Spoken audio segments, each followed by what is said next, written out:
SIR यानी विशेष गहन पुनरीक्षण पर अब सियासत गर्म हो चुकी है। राज्यसभा में विपक्ष के नेता और कांग्रेस अध्यक्ष मल्लिकार्जुन खड़गे ने चुनाव आयोग की मंशा पर ही सवाल खड़े कर दिए हैं। उन्होंने आरोप लगाया है कि सरकार की योजना गरीब और वंचित तबकों की वोटिंग प्रक्रिया को बाहर करने की कोशिश कर रही है ताकि सिर्फ एलिट लोग ही मतदान कर सकें। खड़गे ने देश के व्यापक मताधिकार की बुनियाद को याद दिलाते हुए कहा कि नेहरू और बाबा साहेब अम्बेडकर ने यह अधिकार सभी नागरिक को बराबर देने के लिए संविधान में जोड़ा था, लेकिन आज की सरकार उन विचारों को कमजोर करने में लगी है। उन्होंने ये भी कहा कि सरकार चुनाव सुधार के नाम पर डर और सत्ता बचाने की कोशिश में लगी है। सबसे चौंकाने वाली बात ये रही कि ये प्रक्रिया सिर्फ बिहार नहीं बल्कि पूरे देश में लागू की जाएगी। क्या ये लोकतंत्र को कमजोर करने की शुरुआत है? चलिए जानते हैं पूरी रिपोर्ट को। चुनाव आयोग में आप बिहार में अभी लड़ाई लड़ रहे हैं, लेकिन अब तो ये पूरे देश तक पहुंची है। हाँ, पूरे देश तक उनका मंशा है कि गरीबों को वोटिंग से निकाल देना, और वो खुद ये चाहते हैं कि एलाइट लोग ही वोट देना।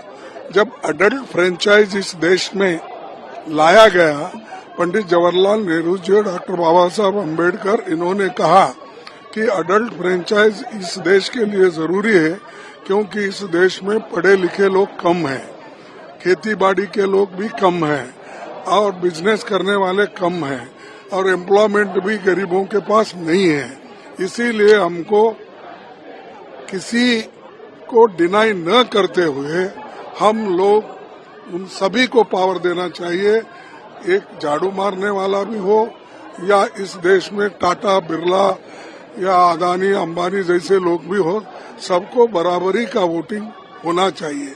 लेकिन ये लोग डर के मारे आज ये रिवाइज करने की जो कोशिश कर रहे हैं, ये बहुत बुरी बात है।